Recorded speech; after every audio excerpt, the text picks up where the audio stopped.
Hello there everyone and welcome to Witcher Wednesdays, a new series that I've started which will be talking about my experience as I go through the Witcher 3 Wild Hunt. Now if you missed my first look video, I'm not very well experienced with the Witcher franchise, played a little bit of 2 but only a tiny amount, and I know some contextual factors about it but not a lot. However, this series won't just be me talking purely about The Witcher as such, it'll also be me talking you through my progression as I play RPG games. So you get a bit of an overview of how I play games, what I like, what I don't like, and I'll often be discussing certain topics and asking you for your own opinions to leave in the comments, so that we can all just talk about RPGs, because that's what this channel is about. Now I need to give a quick thank you to Henrik H for suggesting the name of this series, and also just getting me thinking about doing this whole entire thing. Because I often struggle with making content for new games, but this is a nice idea that I can run with, I feel. And will offer something very different that hasn't been on the channel before. Now, first off, to talk about what I've done.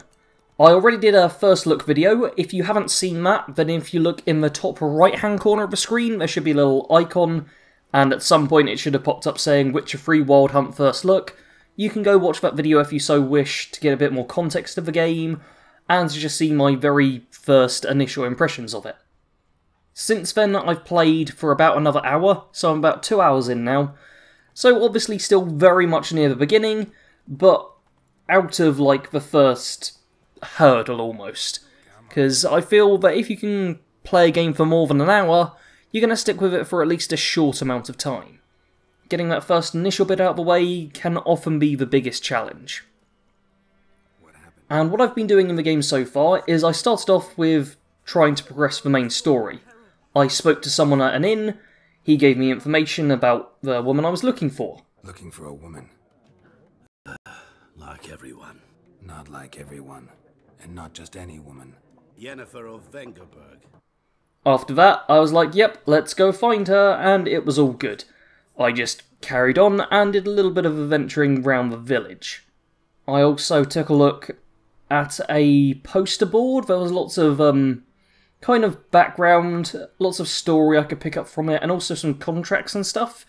The notice board system I do very much like. It updated itself even just as I was playing within the hour, so there's plenty of context you can get. Makes the world feel very much more alive, rather than just having NPCs do their default dialogue all the time. Gives you a bit more flavour text to everything. And after that, I ran into a guy named Willis, I believe, who was a dwarf who had his forge burnt down. What happened here?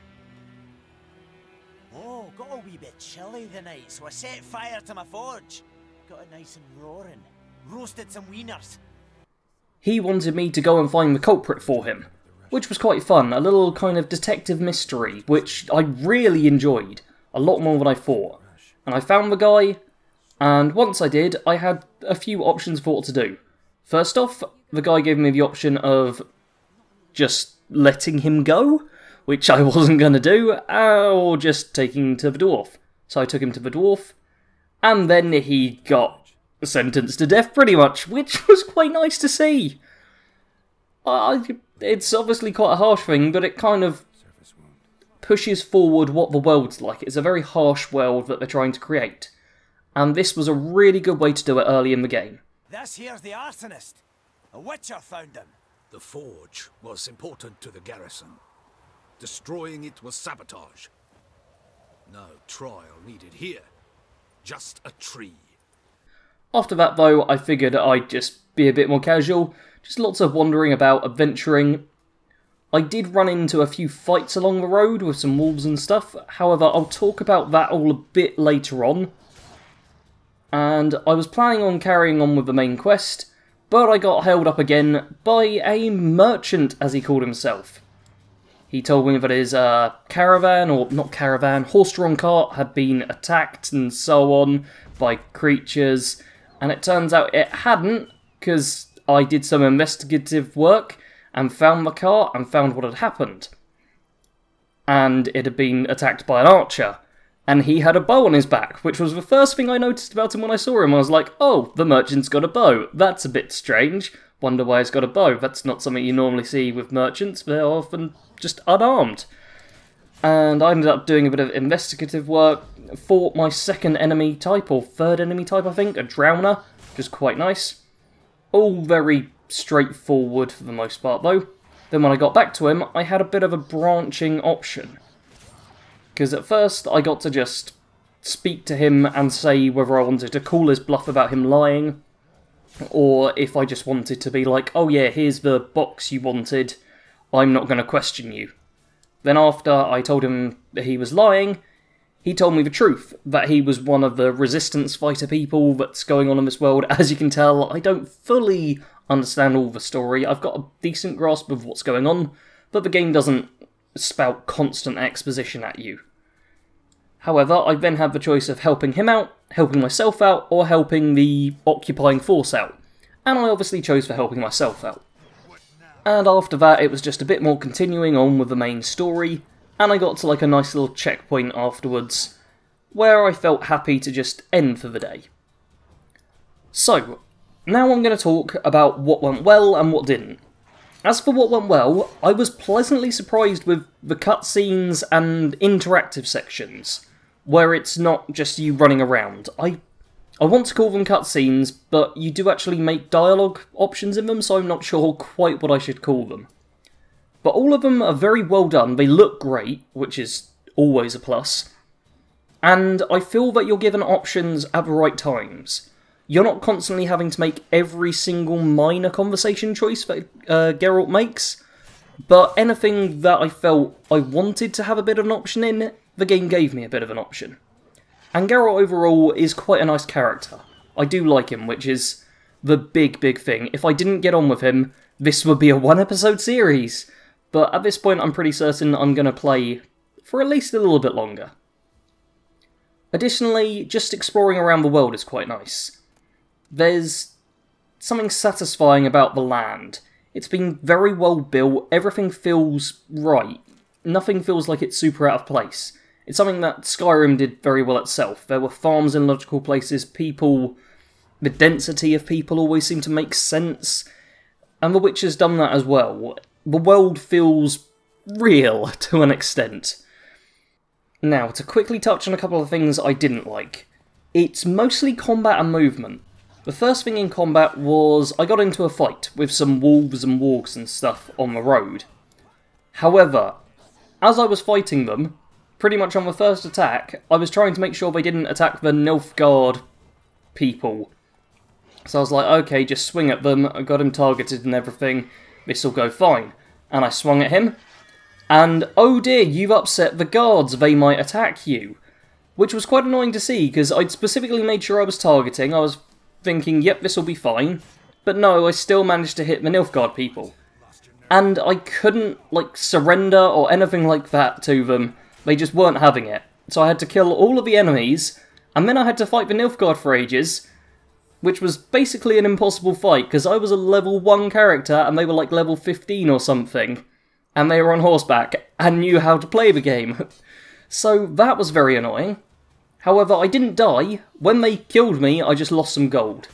So I didn't lose my progress, but I did lose some money, which was annoying.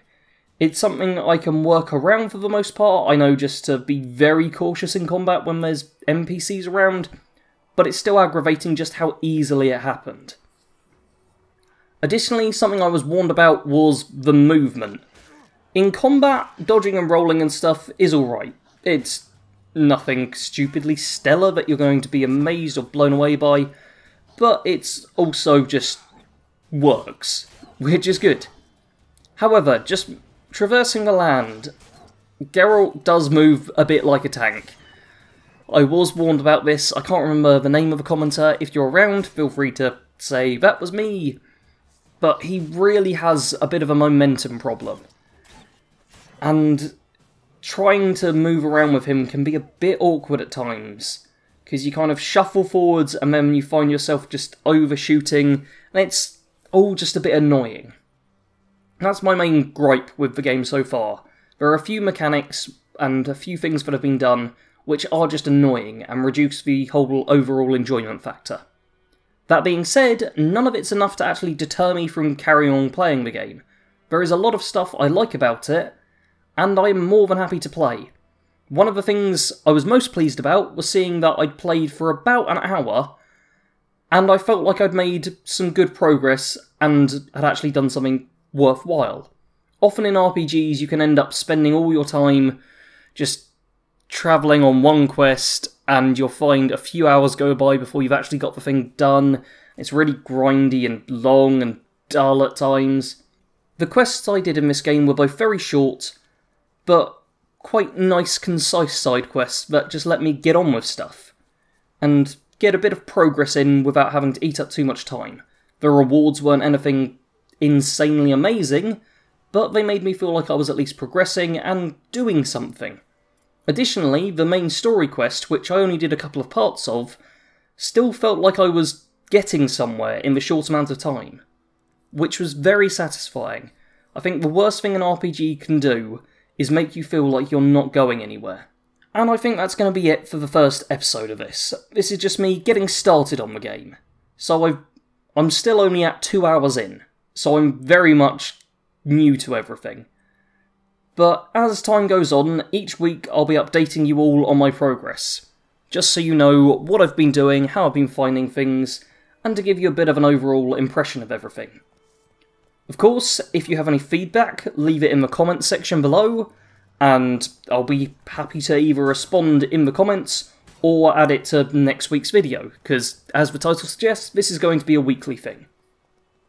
If you do enjoy this video and want me to carry on the series, do of course make sure to hit the like button. It lets me know that you enjoyed the video, and it helps with the whole YouTube algorithm thing so that people might stumble across this too, which would be lovely, because it's nice having new people onto the channel. So, that's all for me from now. I did that the wrong way round. Either way, Sarge out.